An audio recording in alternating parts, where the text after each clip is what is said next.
mələklərə iman gətirmək, onların adları, əməlləri, xüsusiyyətləri və sayları vardır.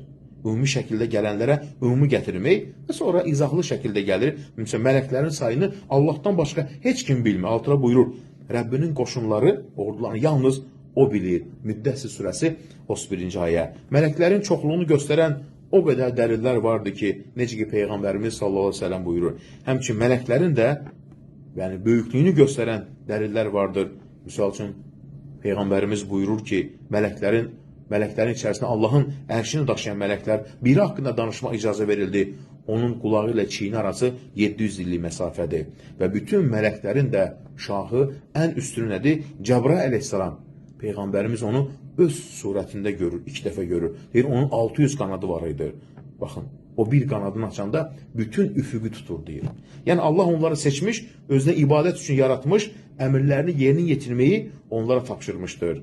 Onlar heç zaman Allah asi olmazlar, əksinə onun əmrlərini yerinə yetirərlər.